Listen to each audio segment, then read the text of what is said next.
Contracting opportunities for the stadium, golf course, business college, and more. October 10th at 9 a.m. on the USF campus. Register at usf.edu/SDE. This is WUSF 89.7 Tampa. The Tampa Bay Rays are being sold. Major League Baseball approved the deal, worth a reported $1.7 billion last week. The Rays will be back in a patched-up Tropicana field next season, but a permanent home for the team is still undecided. I'm Matthew Petty, and ahead on Florida Matters, live and local, what's next for the Tampa Bay Rays? And pro wrestling has been a staple of American pop culture for decades, and a lot of its stars have deep roots in Tampa Bay. Coming up, you'll meet two pro wrestlers and hear how they got their start, and why wrestling has such a connection to our region.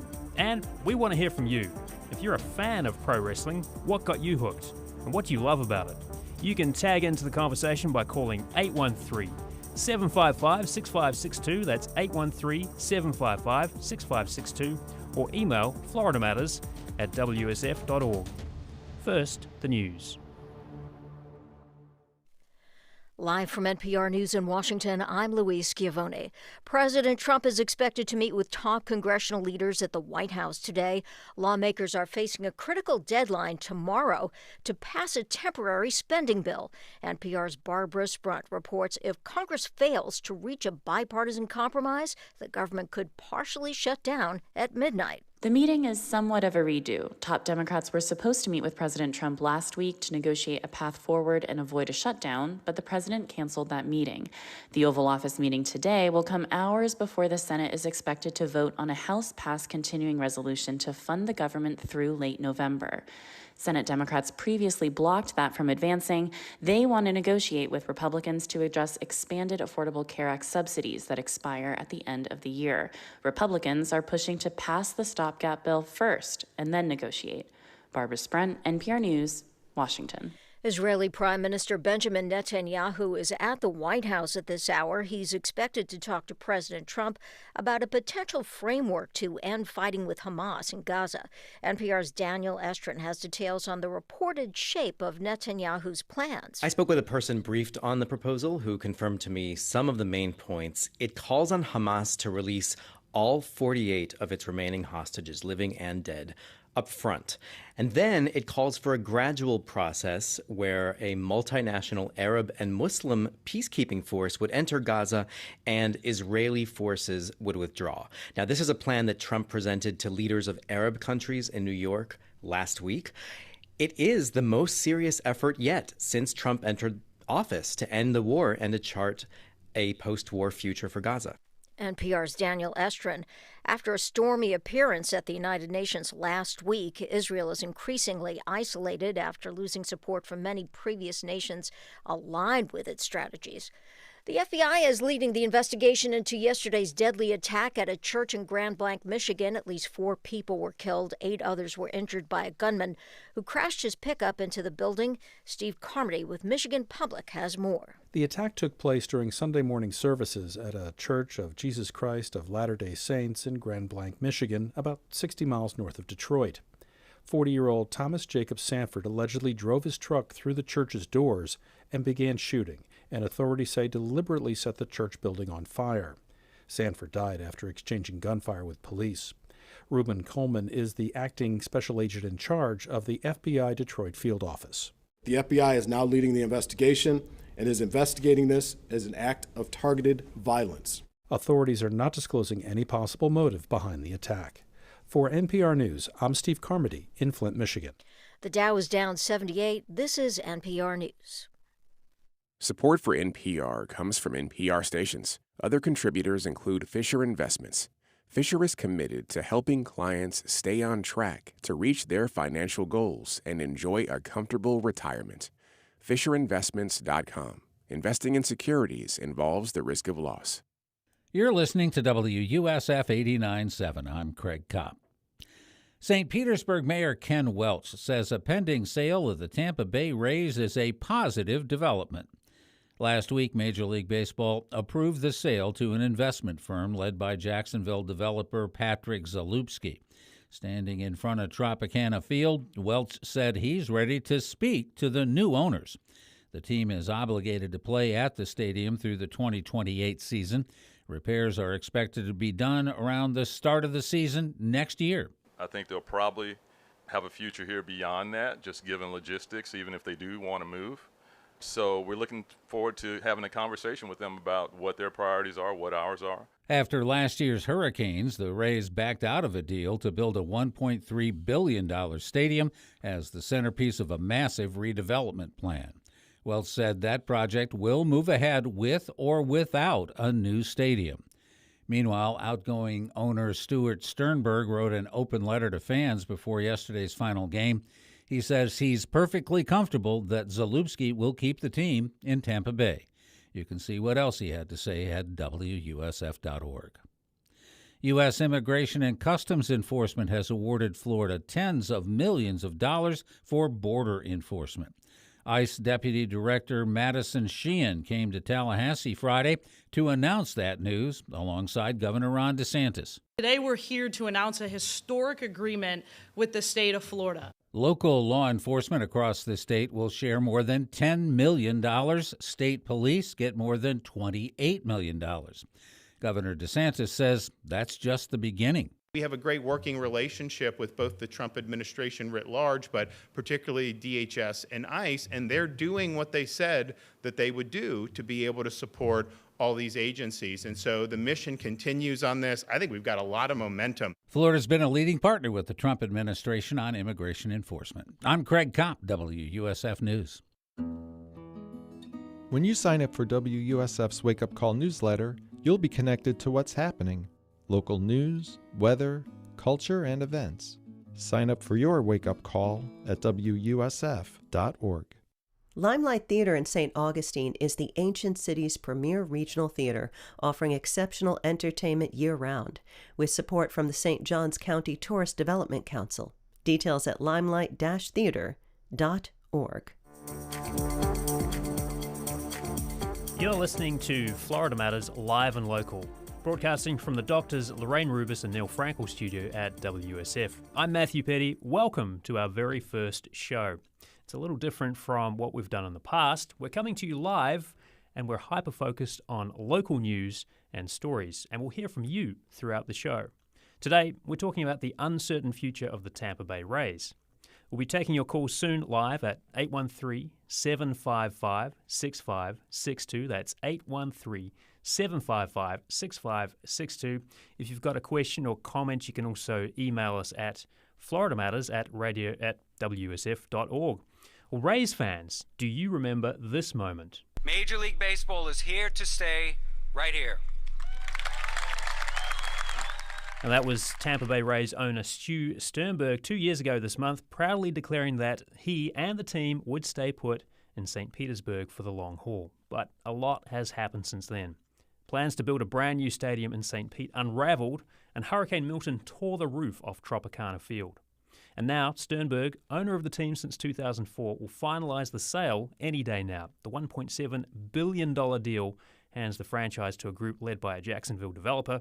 Rays fans have been on the edge of their seats for the last year as team ownership and the city haggled over the stadium deal and whether they'll even stick around. Well, MLB Commissioner Rob Manfred wants them to stay in Florida. The league approved the Rays sale recently. Here he is a few weeks back talking at Tuned In. It's an event put on by Front Office Media. You know, I think Florida is the right place for that team. I think that, there are opportunities in the Tampa Bay region that can be exploited in order to get a new stadium and keep the team there. In the meantime, the stadium is getting fixed up for the Rays to use next season. St. Petersburg Mayor Ken Welch talked about the pending sale last Friday. He stood in front of the still unusable Tropicana Field. I think they'll probably have a future here beyond that, just given logistics, even if they do want to move. So we're looking forward to having a conversation with them about what their priorities are, what ours are. What does the sale mean for the Rays and St. Petersburg? Are they going to move? For more, here's Tampa Bay Times reporter Colleen Wright, who's been covering the story for a long time now. Colleen, thank you so much for coming in. A long time. Thanks so much for having me back. And WSF Steve Newborn. Steve, thank you. My pleasure, Matthew. And we want to hear from you. Do the Rays belong in St. Petersburg? Do you want to see them move across the bay to Tampa or maybe somewhere else entirely? You can call 813-755-6562. That's 813-755-6562. Or email FloridaMatters@WUSF.org.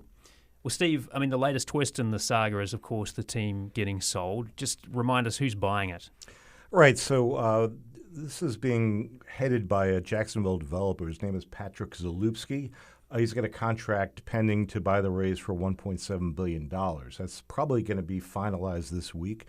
That's quite the increase from what Stu Sternberg, the current owner, bought the team for. Back in 2004, he bought it for $200,000. So, wow. Yeah, Stu's getting quite the return on the investment.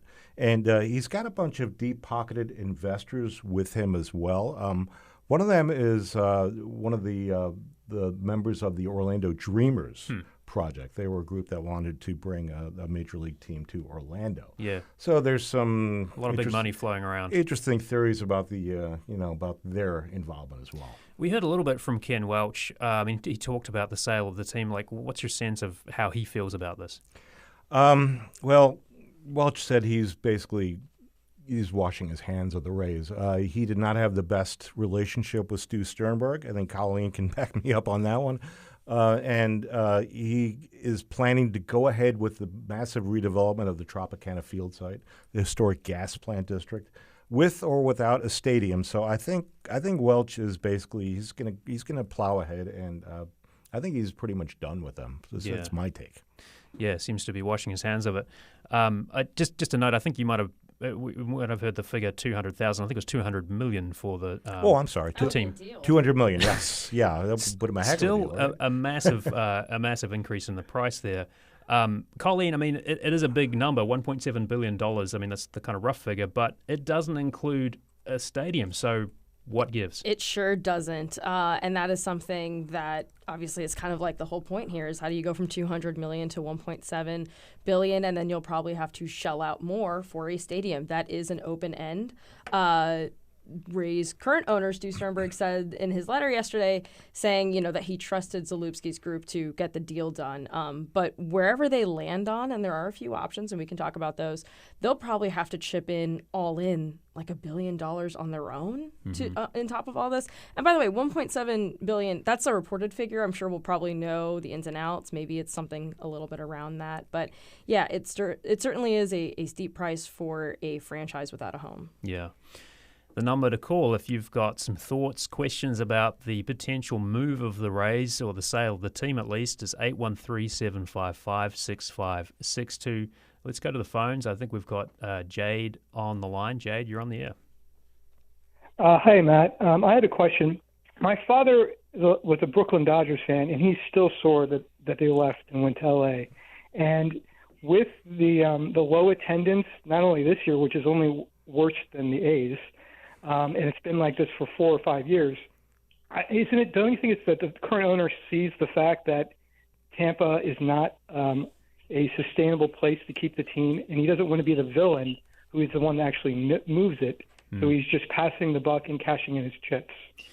Hey, thanks so much for that question. Really appreciate it, and a good question. Colleen, let me put that one to you. What about that? Yeah, I mean, attendance, right? That is an issue. The Marlins in Miami also deal with that. But I think something that's key here is that Patrick Zalupski is a developer.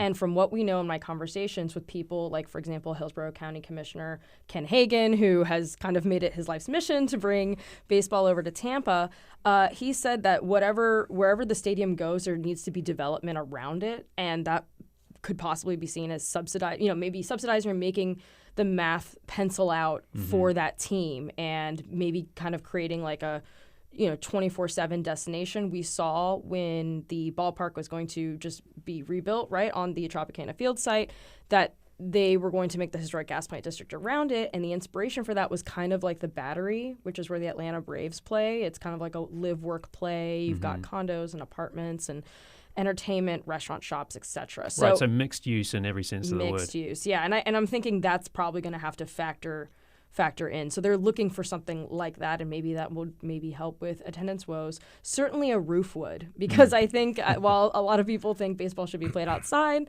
rainouts, humidity, I mean, the sun blares down at Steinbrenner Field.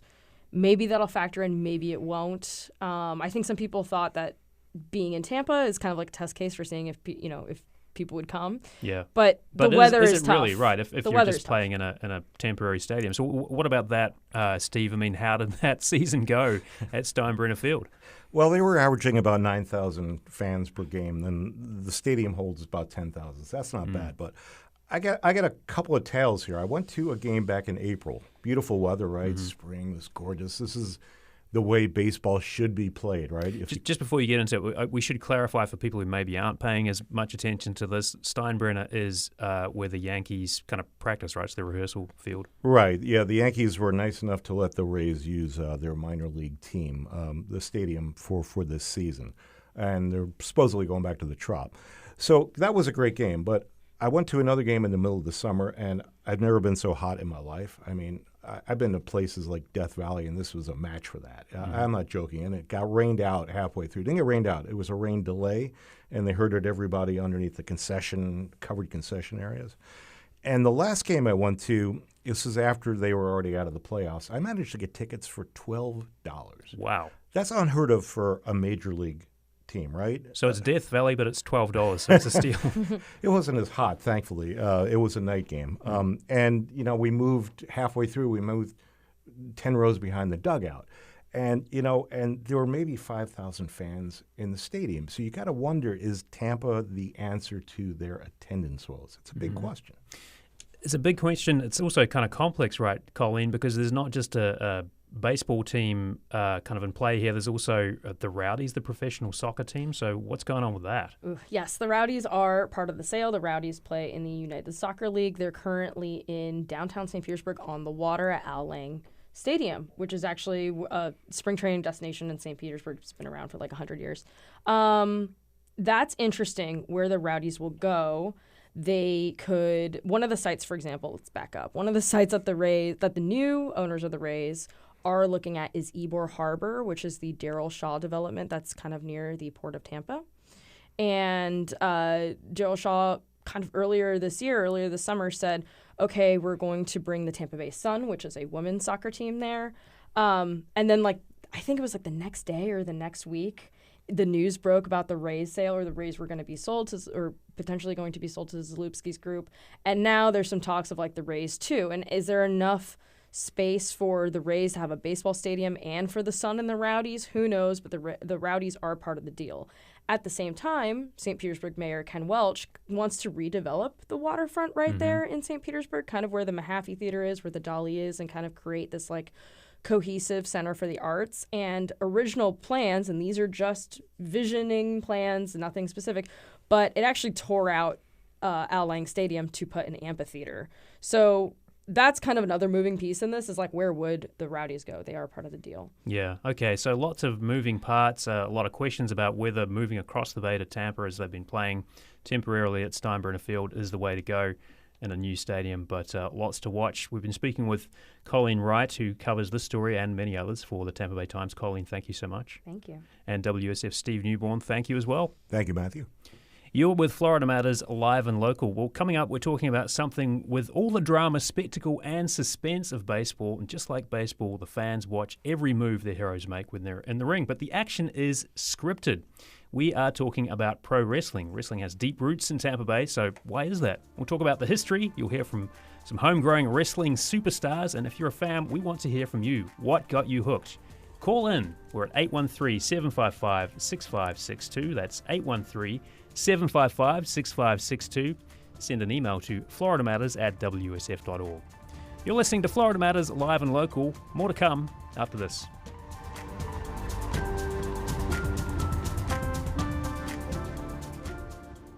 Want to catch up on Tampa Bay area news and culture? I'm Sky LeBron, and I got you every weekday morning with the Bay Blend podcast from WUSF. It's quick, fun, and you'll discover something new every day. It's the Bay Blend, wherever you get your podcasts, or at WUSF.org. Experience the music and spirit of Americana legends, the band, with The Wait Band. They describe their music as the Woodstock sound. The Wait Band plays the Billheimer Capitol Theater on Friday, January 23rd. Tickets are on sale now at RuthEckerdHall.com. It's football season, and your old car may not make the cut for tailgating, but it can still be the MVP for WUSF. Donate your vehicle and score a touchdown for the local news and voices you count on here on WUSF. Call 866-WUSF-CAR or go long and visit WUSF.org. And then do a little happy dance in the end zone, knowing that you supported WUSF. Welcome back to Florida Matters Live and Local. I'm Matthew Petty. Well, professional wrestling has been a staple in pop culture since its beginning. Maybe you got into it during the 80s boom era when wrestlers like Hulk Hogan, Andre the Giant, and Rowdy Roddy Piper ruled the ring. Or maybe even before that, watching championship wrestling from Florida in the 1960s and 70s, taped every Tuesday in Tampa's unair-conditioned Fort Homer W. Hesterly Armory. The American dream, the people's choice, no question about it. Dusty Rhodes. The Florida Heavyweight Wrestling Champion, Dory Funk Jr. The World Heavyweight Wrestling Champion, Ric Flair. We all know their stories are scripted, but it doesn't stop fans from rooting for their favorite wrestlers. It's a soap opera with the actors/athletes who always love taking their performances over the top.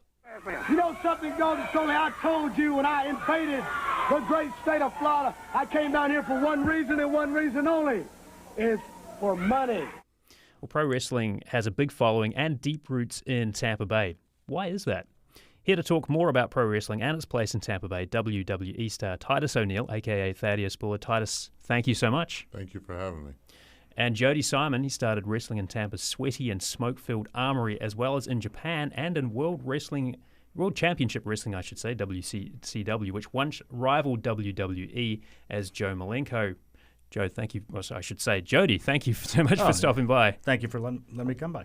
If you're a wrestling fan, what got you into this? What's your favorite thing about it? Give us a call, 813-755-6562, or send us an email. We're at FloridaMatters@WUSF.org. All right, so Titus, you got your start in WWE. This was after a football career. Was there a moment you knew, this is it, I'm going to be a wrestler, and what do you remember about that? No, it definitely wasn't a moment. It was actually a happenstance. Dave Bautista is one of my best friends, and he had talked to me several times about possibly looking into the business, but I was like, I want to coach, and I was actually on the path to go and coach.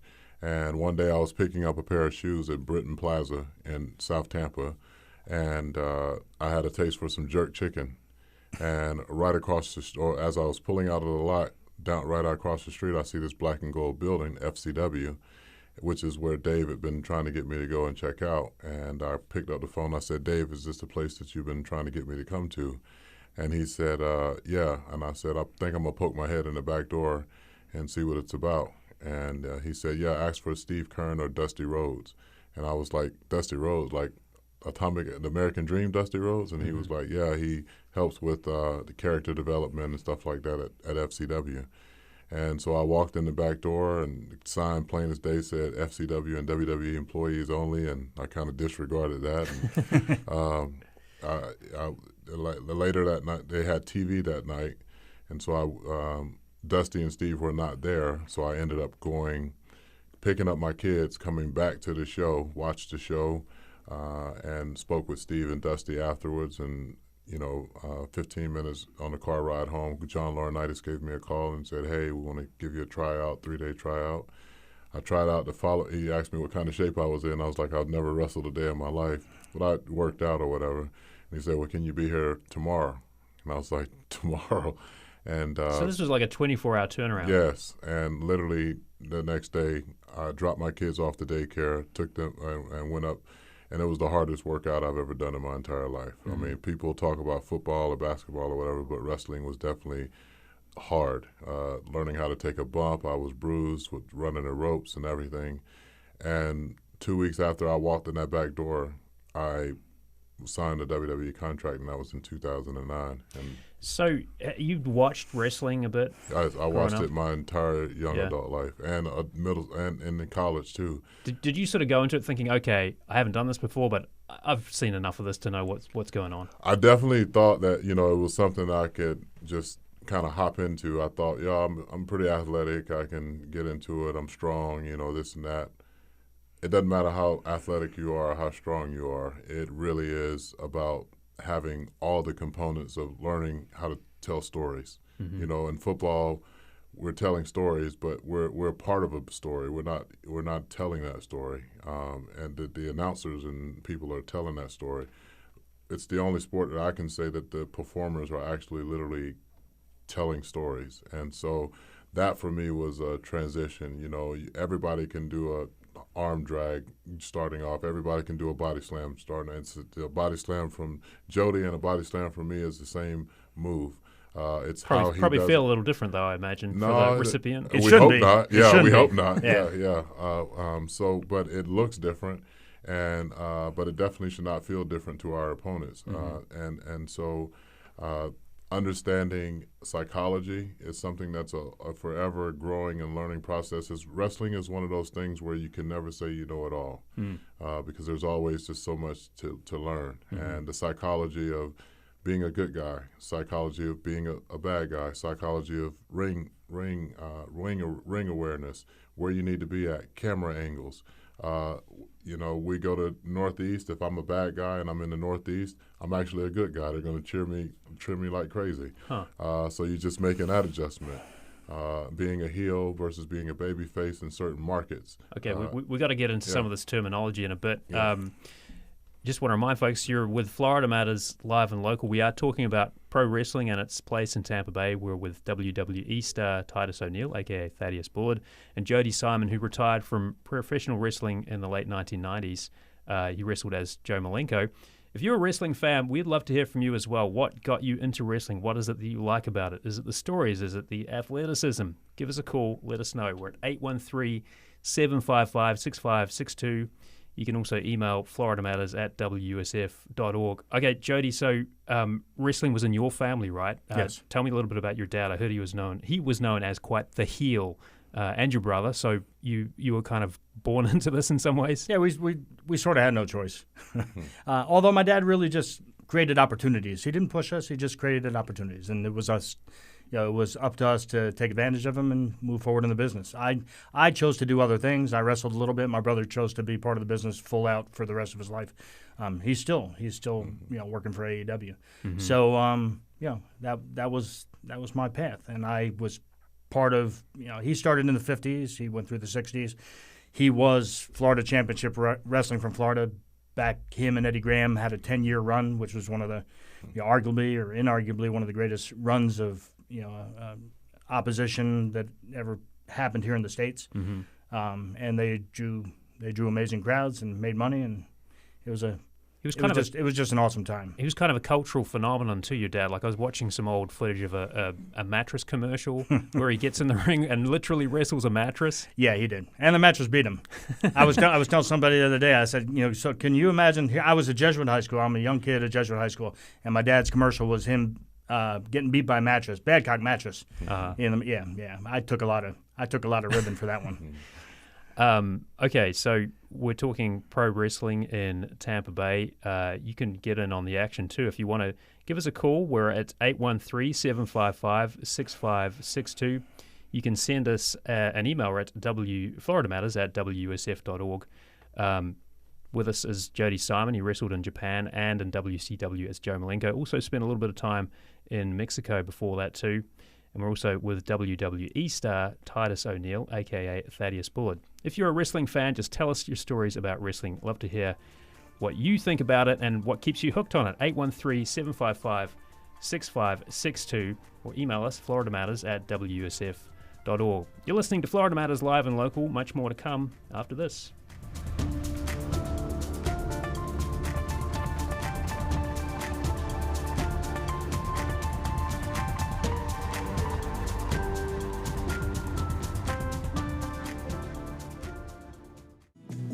David McCloskey keeps writing spy thrillers, and the plots keep coming true. His latest book, The Persian, opens with an Israeli surprise attack on Iran. Frankly, at times, I was tempted to tone it down so my editor wouldn't think I was making anything up that's too crazy. The former CIA analyst on how the world's reality is often stranger than fiction on the next All Things Considered from NPR News.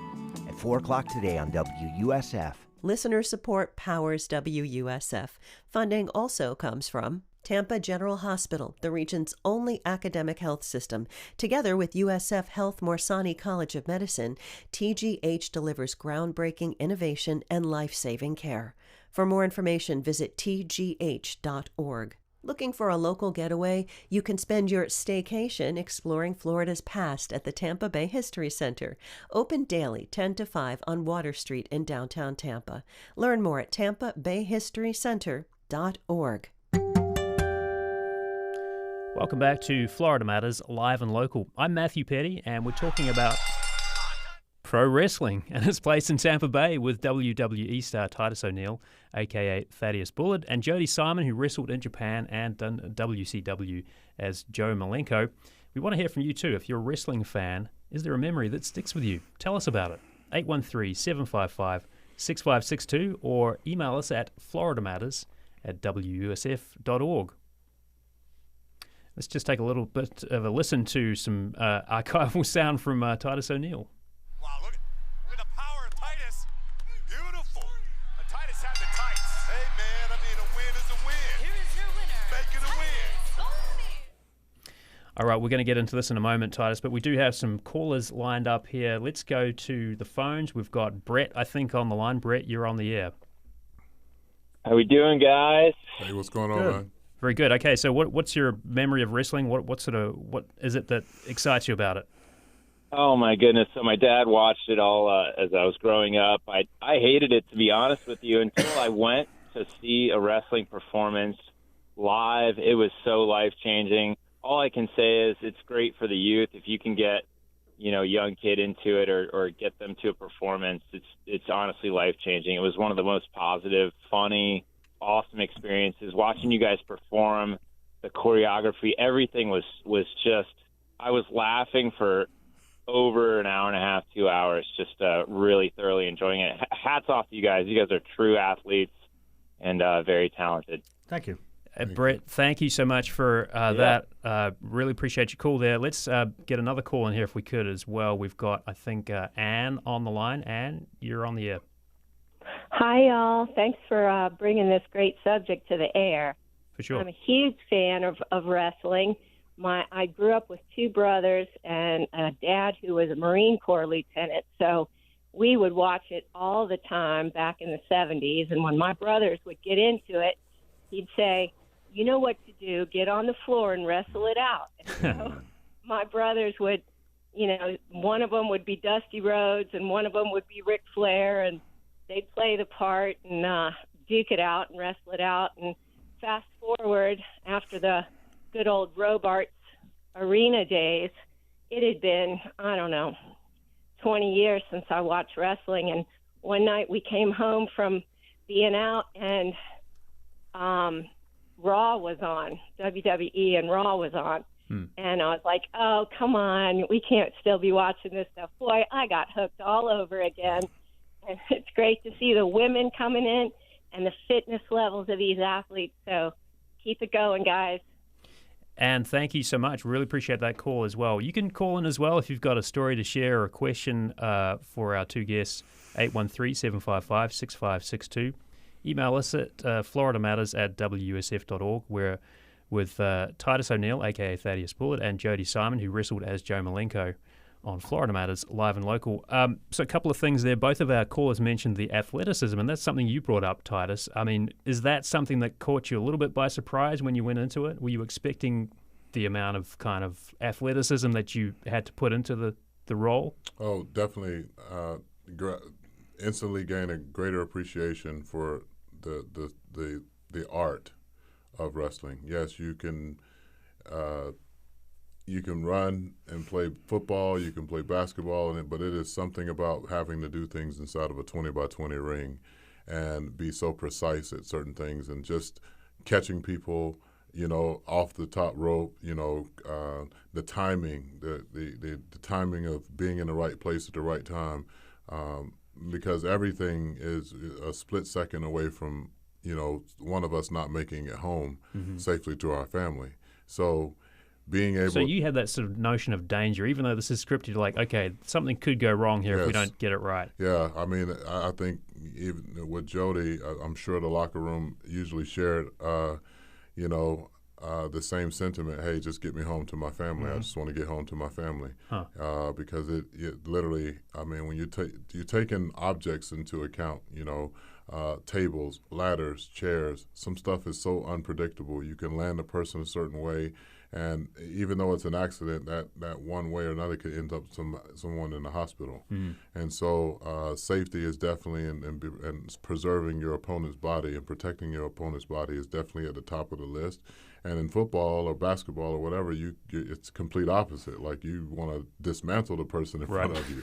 So having the mindset, or having to make the mindset a shift from, you can't just go in and just pound people. You know what I mean? It's an art to what you do. And there's an extreme level of physicality, but that physicality has to translate into us at the end of the day. We're going to be sore. We're going to be hurt. But the main goal is to try to not injure someone. Yeah. Jody, one of the listeners was talking about watching her brothers kind of wrestle it out. Is that what it was like for you? Did you have to sort of wrestle it out with your brothers at times? My brother didn't want to wrestle it out with me. Okay. Now, I mean, when we were kids, sure. As we grew later on, we became a tag team in Japan. We stayed in Japan together as a tag team for quite a while. We did some tag team stuff around here in the States as well. I just want to point out that one of the things that the caller beforehand, I think, said was how much he enjoyed going back, even though he didn't think that he would enjoy it. And back in high school, I had a friend of mine who just believed that it was the worst thing in the world. Professional wrestling just didn't make sense to him. And so I coerced him one time. My dad took us both to the matches at Fort Homer Hesterly Armory. And again, that place, no air conditioning, people smoked. It was brutal, but it was a magical place. And at the beginning, he's sitting there, sitting on his hands. By the end of the night, he's standing on his chair, screaming at the top of his lungs. Huh. And one of the most enjoyable parts for him was just watching the other fans. So I tell people all the time, I say, look, if you don't go to professional wrestling for any other reason, just go to watch the people, and you'll have a great time. And if you go with no knowledge of who's good guy, who's a bad guy, you'll figure it out. Everybody around you will let you know Yeah. who's what and who you should cheer for and who you should boo right away. We got an email from Mary. What was it really like in the Armory? And did Titus ever go to a match there? Did you see stuff at the Armory? I never did. That would be all Jody to answer that question. I mean, you said it was a magical kind of place. It was a magical. So number one, everybody that you could ever imagine being part of professional wrestling, from Andre to to Dusty and on out, they all plied their trade at the Armory. It was not air conditioned. We always talked about Florida being such a hot territory. Well, it was a hot territory, and it was particularly hot at the Armory. But the place would be packed. I mean, they would turn away people. There'd be people outside just listening to see if they could hear the matches, and the place would just be slammed. I mean, and in the day, it was segregated. It was smoky. It was no AC, and yet nobody cared. By the time you got out of there, you were drenched, but nobody cared because the matches were just phenomenal. When did wrestling become unsegregated? When did it integrate, I should say? Oh, well, it wasn't the wrestling part. It was the crowds. Right. Probably, I don't remember the exact date, but probably the early 70s or so, maybe the late 60s. Yeah, when it changed. Yeah. But it was it was the place. They used to call it. People who talk about it call it Madison Square Garden of the South. Huh. Obviously a much smaller venue, but it was that electric. Yeah. You're with Florida Matters Live and Local. We're talking about pro wrestling and its roots and history in Tampa Bay. We're with Titus O'Neill, who real name is Thaddeus Bullard, but wrestles as Titus O'Neill, and with Jody Simon, who wrestled as Joe Malenko for WCW back in the day. You can give us a call. We're at 813-755-6562, or send us an email, FloridaMatters@WUSF.org. Email from Tyra. Hi, Matt, Thaddeus, and Joe. I grew up a wrestling fan. One of my favorites growing up was Rey Mysterio Jr., Shawn Michaels, and Bret Hart. I've always been told that wrestling is scripted. Is that true? Well, I think we've kind of answered that question, but let me sort of build on that if I could. I mean, what is that scripting process like? How does that actually work? Well, you can't. You can't strip every move. I like to tell people that the outcome is predetermined. We know who's going to win and lose. But you honestly can have a million ideas going out there, and the crowd could literally call for something completely different. And so that's the art of being a performer, knowing that we can't. Everybody's flavor of ice cream might be different, but at the end of the night, we want to make sure that everybody has some ice cream and that they have a sweet ending. And so yeah, we might have had certain things planned. Me and Jody might have had certain things planned, but because the crowd is just so hot, we got to soak that in, and then we may not even have to do that much, you know, in order to. It might go in a totally different direction. Yeah, it might go in a totally different direction. And also, too, sometimes, not too often, but sometimes, because of how great the match is going and how much of the crowd is into it, they may switch the finish during the match. It may be where Jody was supposed to beat me, and so how does that work? Do they kind of give you some notes off stage or out of the ring, or usually the referee talks to us in the ring. The referee is our kind of buffer between knowing when we're live on TV, when we're going into break, when we're coming out of break. You know, make sure we're always facing the hard cam as much as we possibly can, because even though it might be 40,000 people in, or 20,000 or 15,000 people in the arena, we're playing to the millions that are watching on television. Got another email here, and this is from Adonis in Clearwater, who writes, as a teenager, I watched wrestling during the Gen X era. Now as an adult, it's almost becoming a weekly occurrence with my wife, who is by all means not a fan, but loves the entertainment and can sometimes appreciate the athleticism of the wrestlers. And Adonis writes, always an American Nightmare fan. Thanks for that email, Adonis. You can send in your thoughts as well. We're at FloridaMatters at WUSF.org. I mean, I got a question too about the sort of, I guess, the athleticism, the risks too. I mean, is there thoughts about CTE or some of those other kind of, you know, potential injuries that you could get as a wrestler? Was that a discussion that you would have? Sure it is. I mean, you're throwing yourself around out there. You know, people talk about learning how to take a bump. Yeah, you can learn how to take a bump, but you're still taking a bump. And when you're born, you only have so many bumps in you. God says, okay, 2,000 bumps. You hit 2001, going to cause some issues for you. Yeah. So regardless of how well you take care of yourself or you take care of your opponent out there, things happen. I've had my best friends knock my teeth out. You know, unintentionally, I think. How do you feel now? Like, what's the body situation like? Beat up. Yeah. You know, and I wasn't a full-time guy. I mean, I was a pharmacist as well and done a few other things, but it takes its toll. You know, and especially if you're in there doing what you're supposed to do, which is giving the crowd what they need to see. You know, a great match. And back to the scripted thing too, is just so people understand. If you have two really good pros, there's not much. I mean, the scripting comes at a higher level. You know, saying, okay, so this is a basic skeleton of what we want to see. There's some improvisation going on. But two good pros get in the ring without talking much at all, and they know what they're doing. They know how to do it, and they know how to bring a crowd to its feet when they're ready to let that crowd come to its feet. There's the psychology of professional wrestling is much more than even people talk about. You know? What about you?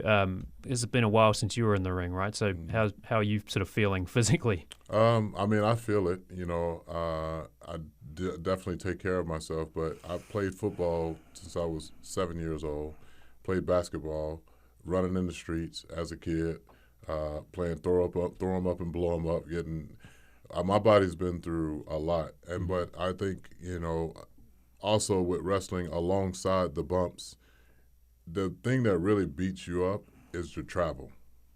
Being on the road 4 or 5 days a week, in and out of airports, in and out of rental cars, in and out of different hotels, you know, performing, working out, getting to a gym, doing media, all these things over years takes a toll on your body, mentally and physically. And so, you know, even now today, we don't do many non-televised events anymore, just because it's too tough. The business model has just changed. Yeah. Jody, you said you're a pharmacist. Yeah. Do people recognize you when they go to get their prescriptions filled? In the past, I have, sure. Yeah. Sure. Yeah. Do you miss it? Do I miss the recognition? Yeah. So I guess, you know, we don't look. Anybody in the sports industry has an ego. I mean, you have to. You have to, at least at some level. You don't want to get it too crazy, but. So yeah, when somebody says, "Hey, I remember you," it's a beautiful thing. I look forward to when people still come up to me to this day and talk about my dad and how they recollect the days when they used to go to see my dad with their grandfather and how important it was, how wonderful it was for them to remember those things. I had a guy come up to my car a few months back. He was almost crying. He was almost in tears. Wow. You know, just saying, "Oh my God," because my license plate says Malenko, of course. Oh, yeah. Yeah. And it sounds from the calls we've had that people are sort of have that kind of carrying on that family spirit of enjoying the wrestling they're seeing. We're going to have to leave it there, but we've been speaking with retired pro wrestler Jody Simon. In the ring, he was Joe Malenko. Jody, I should say, thank you so much. Oh, you're welcome. And WWE wrestler Titus O'Neill, a.k.a. Thaddeus Bullard. Titus, thank you. Thank you. Well, coming up, we all got body slammed by the COVID-19 pandemic. Among other things, it caused a seismic shift in how and where we work. But more and more businesses are bringing employees back to the office. Are you on board with the return to the office? Or have you gotten used to the flexibility of remote work and no commuting? Give us a call. We're at 813-755-6562. You can also write us at FloridaMatters@WUSF.org.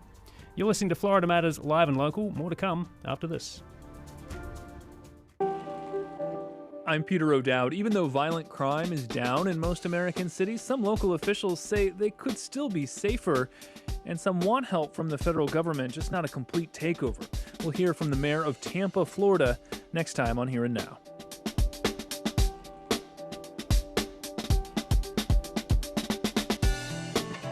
Coming up at 1 on WUSF. I'm Daylina Miller, your multimedia journalist at WUSF. When you think about this station, you might think radio, but WUSF is so much more. You can see photo galleries, videos, and other visual content on WUSF.org, Instagram, Facebook, and YouTube that give you a powerful look into the lives of your neighbors, local movers and shakers, and events. Catch me in your community. And say cheese! Listener support powers WUSF. Funding also comes from Seitenbacher, with a new web shop. Healthy muesli, cold-pressed oils, and vegetable broth mix delivered to your door from right here in Tampa Bay. Details at Seitenbacher.com. Seitenbacher. Seitenbacher. Bach Tower Gardens hosts the Rootstock Plant Sale, October 4th. Enjoy hay rides through Pine Ridge Reserve, live music by Highway 41, and shop from over 25 vendors from across Florida. More at bachtower.org.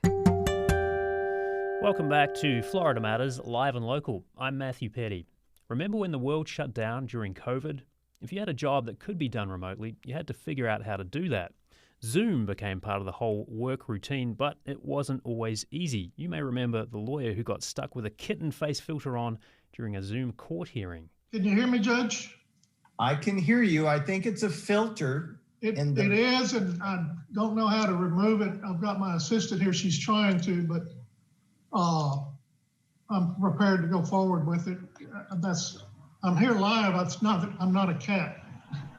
There's something about that kind of sums up the chaos that we were living through at that time in 2020, I think. But more and more businesses are now calling their staff back into the office to work in person.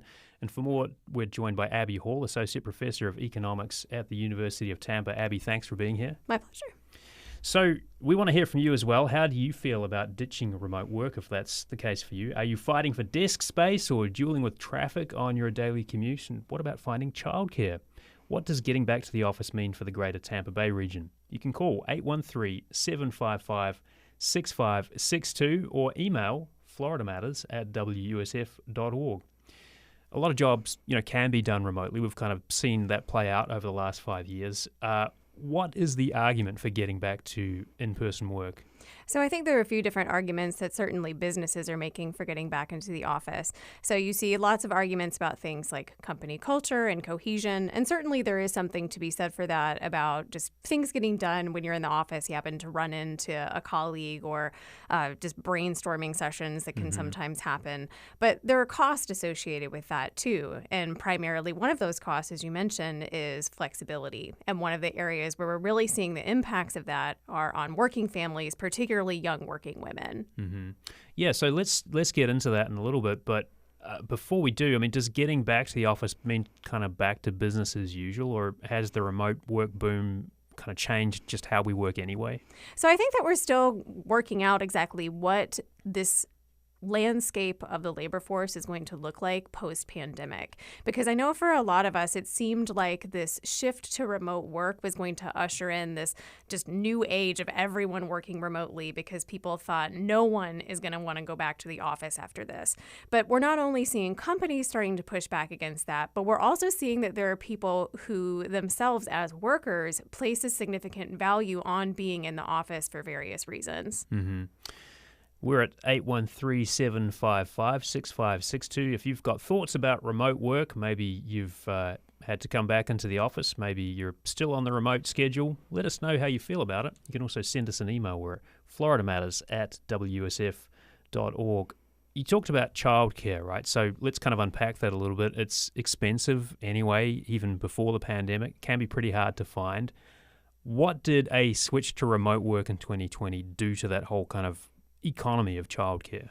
So for childcare in the pandemic, I know as someone who had a very young child in 2020, a lot of daycare shut down. And so for a lot of us, we became childcare and worked out of necessity. But certainly the pandemic, we saw the shuttering of a lot of different daycares. So now if you're looking throughout the state of Florida more generally, infant care year-round is about $12,000 on average. And then for toddler care, so think about 4 years old, somewhere between $7,000 and $10,000 a year, depending on location and type of facility. Do you think there's enough talk about that? I mean, does that sort of factor into when people sort of talk about the cost of raising a family? I think it absolutely does. One of the things that I know again, this is anecdotal data, but there's certainly more robust data sets to back this up. When it comes to thinking about how much it costs to raise children, certainly costs like childcare and what it costs to educate your children factor very, very prominently into not only the number of children that people decide to have, but also things like where it is that people are going to live. Mm-hmm. So, I mean, it sounds like in some ways there's kind of two things happening here. One, the pandemic and the immediate impacts in 2020 sort of disrupted the childcare business. And then when people are going back to work, what does that now mean? You're looking for childcare. What's out there for you? So one of the things I know in the Tampa Bay region is that the kind of joke, which isn't really funny, is that if you want to have childcare when your child is born, you should get on the waiting list for a daycare before you're pregnant, because that's the only way that you're probably going to have a spot, especially if you are looking for infant care. Mm-hmm. But what we're really starting to see here, and this is certainly a continuation of existing trends, is that women, particularly moms, are having to make a very difficult choice about what type of work they're going to engage in, if they're going to work full-time or part-time. And then this has real implications for labor market outcomes, not just for working moms, but also for their families. Mm-hmm. Can you kind of explain what that means in non-economics professor terms? Yes. Like labor market outcomes? What are we talking about here? Kinds of jobs people are doing. Sure. So when we talk about labor market outcomes, we mean things not just like wages and salaries, but we talk about things like retirement. If you're out of the labor force for, say, 5 years because you have 2 children, that has implications for your skill set. You know, maybe your skills get particularly rusty. It might be more difficult for you to re-enter the labor force after being out for a while. And then you start to think about, what does this mean for household income? So say you have a 2-income household, one of the partners steps back from the labor force to provide childcare. What does that mean for a household's finances? And so you start to see how these kind of policy issues, in this case childcare, really do have a household micro implication for everyday people. And young families certainly feel this. Yeah. I wanted to pull out for a moment, though, and think about a city like Tampa, which has a business district. What does kind of a return to work or going remote and then coming back, what does that kind of mean for, I guess, the physical geography of a city like Tampa, which has a downtown business district? Sure. So I think that for those of us who work, especially in the downtown area, so I know at the University of Tampa, we are right there smack in the middle of downtown. So we certainly feel the traffic and the return to the office, that we could say. And it's like any other policy. There are benefits and cost to these returns. So we do see, again, some potential benefits in terms of, the restaurants that are downtown probably really appreciate that additional foot traffic from people returning to the office. People who are maybe liking working from home 5 days a week maybe don't appreciate the fact that they have to come into the office as often. And so there are certainly trade-offs here in both directions. I don't know that it's it depends upon your perspective, I guess, is what we could say in terms of, is this a net benefit or a net cost? We're talking about the return to in-person work on Florida Matters Live and Local. If you have some thoughts about it, give us a call. We're at 813-755-6562. That's 813-755-6562. 6562. You can also send us an email, FloridaMatters@WUSF.org. So, I mean, are there some industries you see in Tampa Bay that may be more impacted by changes in how employees work, whether it's going remote or ditching remote and coming back to in-person work? So I think that's going to be really industry specific. And I know that certainly a lot of places are maintaining some kind of hybrid work schedule. Now, what exactly that looks like is going to be contingent upon the position and on the company. Now, if we're looking specifically at this issue of working moms and this, do we stay remote or do we return? We see that a lot of women are working in what we call quote unquote helping professions. So these would be things like education, nursing, other types of healthcare professions. And those actually have not seen transitions to remote work in the same way that, say, some other fields have. And so in some ways, there might be some substantial differences, and in other ways, in other sectors, it might not be as noticeable. Yeah, okay. What about some of the legal aspects of it? I mean, if you have a company that's saying we need to have people sort of come back and work in person, what are your rights as an employee? Could you, for example, be fired if you say, no, I need to keep working remotely? So I should preface this by saying that I am not a labor attorney, so Sure. anything that I say should be taken with a grain of salt. My impression is that in the state of Florida is that we're an at-will state, and so that means that both employees, but especially employers, have a lot of flexibility. So if you're not able to satisfy the functions of your job, and if your job specifies that you need to be in the office, my understanding is that your employer has quite a bit of latitude. I wonder too about gig work, because we are seeing a rise in a lot of kind of gig related jobs, whether it's driving for Uber or delivering food or doing things on TaskRabbit, right? Like sort of little micro tasks for folks. Is that something we saw sort of take off during the pandemic, and was it because people had more flexibility, like their main job, they may be able to work remotely, therefore they've got a little bit of time to manage other things on the side? Do you see that sort of changing at all if people are kind of returning to the office en masse? So there are a couple of things that are really driving this gig economy. So on the one hand, you do have a lot of flexibility that comes with driving for somebody like Uber and Lyft. And so for individuals, say, like working moms, or for other people who maybe have other constraints upon their schedule, those types of employment opportunities are particularly appealing. The other reason that we see people picking up these kinds of side hustles or these other jobs is because they're trying to supplement their income. And so depending upon the person, seeing that kind of uptick in remote work, it may tell us a couple of different things. So we have to look at the data a bit more carefully. I think you kind of alluded to this earlier, but is there a bit of a middle ground emerging between, what companies want and the reality of trying to find the employees you want? And if they want a little more flexibility, that may involve, if not working full-time at the office, maybe spending a bit of time remote and a bit of time in an office situation. I think ultimately this is going to come down to exactly what we would anticipate, is that this is going to be a variety of different, not to, again, be a cliche economist, but supply and demand factors. What is it that workers want? What is it that employers want? And then how is it that people negotiate? And so one of the things that I know I talk to my students about is that if you are really interested in having a job where you have some flexibility, that's something that you need to push for. Now the critical question is, do you have the leverage to be able to push for things like that? And so that's where then you start to getting into, I think, some interesting questions. Some of them are very personal, but then others are a bit more broader. Well, Abby Hall, thank you so much for your insights. Associate Professor of Economics at the University of Tampa. Appreciate you coming in. My pleasure. Coming up tomorrow on Florida Matters Live and Local, the 2024 hurricane season walloped Tampa Bay with back-to-back storms. Some of you were hit harder than others. 1 year on, how are you coping? And remember, if you've got ideas for what you'd like to hear on Florida Matters, reach out by phone or email. Call 813-755-6562 and leave a message. You can also email us we're at FloridaMatters@WUSF.org. That's our show for today. Florida Matters Live and Local executive producer is Grayson Doctor. Our producer is Amelie Horace. Our engineer is Jackson Harp. Jackson also composed our theme music. Warren Buckholtz handled the video. Subscribe to Florida Matters Live and Local wherever you get your podcasts, and watch on WUSF's YouTube channel. I'm Matthew Petty. Thanks so much for listening and watching.